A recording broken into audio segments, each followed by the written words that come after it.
Jesse Rosendaal wordt de eerste Frieske scheidsrechter in de betellen voetbal, zo'n 2009.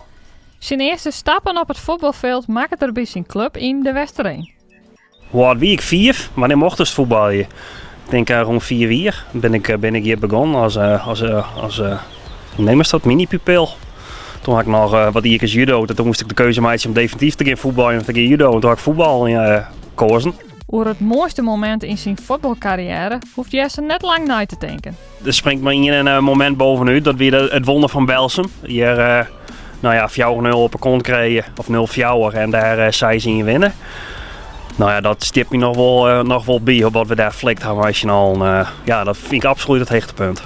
Op zijn 20ste maakt de geboren Westereinder de keuze om op te houden met voetbal. Ik weet nog goed het moment, want dat wie 3 jaar alleen dat ik stappen ben met voetbal. En ik weet nog goed dat Minne Modderman van de KNVB hier in de bestuurskamer kwam van jongens, dit wie de laatste wedstrijd van Jesse, de officiële laatste wedstrijd. En dat u zijn trainer geen morgen zegt van, waar hast het hoor, want hier ik het nog net verteld. Dus de trainer kwam bij me en die zei van, mag je me nog iets vertellen? Ik zei ja, ik stap je mijn voetbal in trainer, want ik ga vol voor het fluitje. Toen ik toen op een dusdanig niveau kwam dat ik moest kiezen. Dat heet het talententraject betaald voetbal. Daar ben ik voor gaan.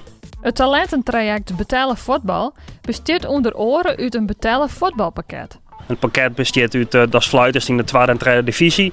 En dat is het vierde man best bij de eerste divisie, dus bij de Cambuur. Het debuut wie bij Jong AZ weet ik nog. En dan weet maar goed dat ik de camera achter me hier. En die dus net mis zegt wat ik al bij hier. Want ik heb geen idee wat onder waan wie als vierde man. Dat is echt knap trouwens dat je dat net weet.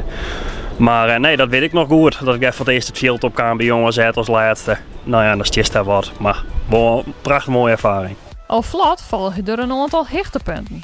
Tuurlijk is het promoveren uit betaalvoetbal wel het absolute hoogtepunt, want dat is waar het voor dorst. Maar ik weet nog wel dat ik de bekerfinale mocht fluitje geen uit een Staphorst. Nou, toen fluit ik krijgt een orgel hier, denk ik. Dus net heel lang. En dat ik hier vrij hut en ik zie ineens voor 2000 man in een absolute derby. Ja, dat liet toch wel kicken. En toen wist ik eigenlijk wel van, dit is wel wat ik wil. Vorige week het tiertje kwam een telefoontje waarin de promotie meedeeld werd. Maar ze zag je dat we in een groepsapp zitten, maar alle scheidsrechters in dat traject. En er kwam een bericht in van jongens, wie gaan we promoveren? Want dat was de vraag met de coronacrisis van ja, wat gaan we doen? Gaan we wel promoveren, net promoveren? Nou ja, wie kent het met Cambuur? Dan wie de keuze om net te doen. Nou, dat was de vraag bij de scheidsrechters. Nou, dat is wel besloten om dat wel te doen. Nou, dat betekende dus dat er een aantal jongens, 2 in dit geval, als scheidsrechter promoveren gingen, waaronder ik. En ja, het was eigenlijk een soort VWO-examen weg, dus best op wachten op de uitslag in mijn geval dan. Het was 12 uur kreeg het bericht. En om 12 uur werd ik bellen door Danny Makkely om mij het bericht dat ik promoveerd werd. Dus ja, zo het kan gingen. Door de promotie is er zo'n lange tijd weer een Friesk actief op hoog niveau.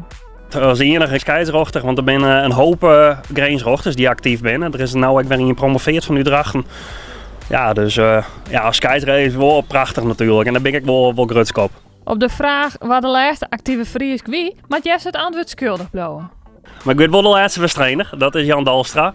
Daar heb ik contact mee en daar wil ik wel achterom. Ja, net als grensrechter, maar als scheidsrechter.